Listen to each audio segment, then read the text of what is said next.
यदि आपने किसी निर्दोष को दंड विधान किया है किसी पदवी पे बैठ के, या किसी असहाय असमर्थ को अपने बल के द्वारा रौंद करके तुमने धन लिया है, या छल कपट हिंसा के द्वारा तुमने धन लिया है, तो किसी दूसरे की जरूरत नहीं तुम्हारा नाश करने के लिए, वो धन ही पर्याप्त है। जो धन तुमने लिया है तुम्हें किसी दूसरे दुश्मन की जरूरत नहीं, वो धन ही तुम्हारा सर्वनाश कर देगा। देख लेना, खुद अनुभव कर लेना।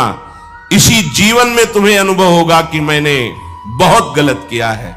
मरते समय तक तुम्हें बोध हो जाएगा कि तुमने क्या किया है। अभी नशा है तुम्हारे दिमाग में बल का, बुद्धि का, तो देख लो कुमार्गामी प्रवृत्तियों के द्वारा धन कमा के, पर जब इसका परिणाम आएगा तो रोते नहीं बनेगा, रोने लायक भी नहीं रहोगे, आंसू भी नहीं निकल पाएंगे, आह मचेगी हृदय में। वो अपनी परिवार के पोषण के लिए इतना जलने लगता है कि तरह तरह की पाप की कमाई करके परिवार को सुखी करना चाहता है। हे माता जी, वो धन वस्तुएं कमा के लाता है और उल्टा स्त्रियों के द्वारा संभोग आदि के समय प्रदर्शित किए हुए माया में कपटपूर्ण प्रेम को वो अपना जीवन समझ लेता है। बालकों की मीठी मीठी तोतली बानी में वो इतना फंस जाता है कि दुख प्रधान कपटपूर्ण कर्म करके उनकी कामनाओं को पूर्ण करना चाहता है।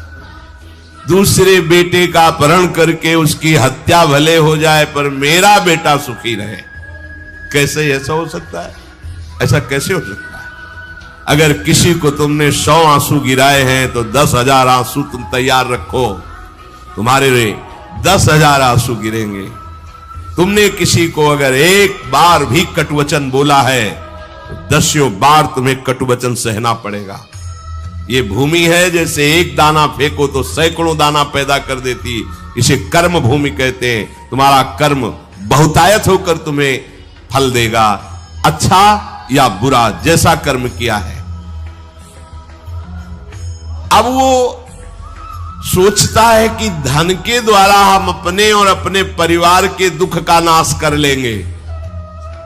इसी में वो सुख मानने लगता है कि एन केन प्रकारेण दंभ कपट पाखंड झूठ हिंसा दुराचार व्यभिचार, कैसे भी हो धन मिलना चाहिए।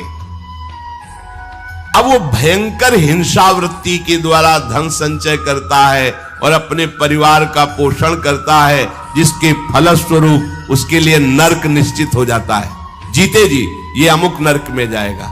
जैसे कानून है, आप हत्या करोगे तो अमुक केस लगेगा, उसका परिणाम आपको फांसी या आजीवन सजा, ऐसे पहले से निश्चित है। ये कर्म करोगे तो आपको ये नरक मिलेगा, ये कर्म करोगे इतने कल्प तक। वहां वर्ष नहीं चलते, कल्प चलते।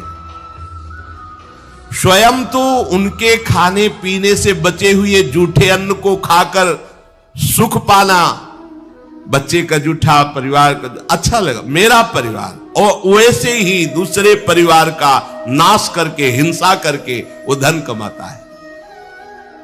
जब ऐसा कोई करता है तो बार बार प्रयत्न करने पर भी दुख हटता नहीं, दुख बढ़ता चला जाता है। लोभवश वो इतना अधीर हो जाता है कि उसे जीवन भार लगने लगा। अब क्या करूं, कैसे करूं?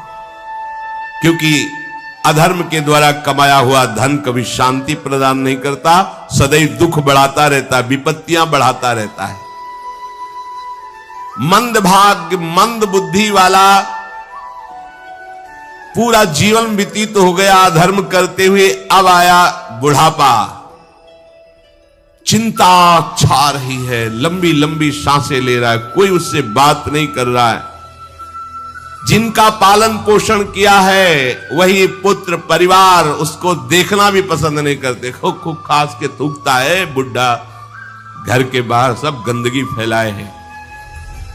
अगर कहीं साइड में कमरा है, पिछवाड़े टाइप कहीं हो तो ऐसे रखे जाते बूढ़े बाड़े, इज्जत खराब होती। सामने ही प्रवेश होते, खांस रहे बैठे हैं, कोई उनका आदर नहीं करता। जैसे किसान बूढ़े बैल की उपेक्षा कर देता है, ऐसे परिवार वाले उसकी उपेक्षा कर देते हैं।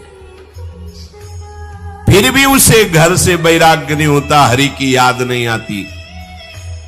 उसने स्वयं जिनको पाला था वही उसका निरादर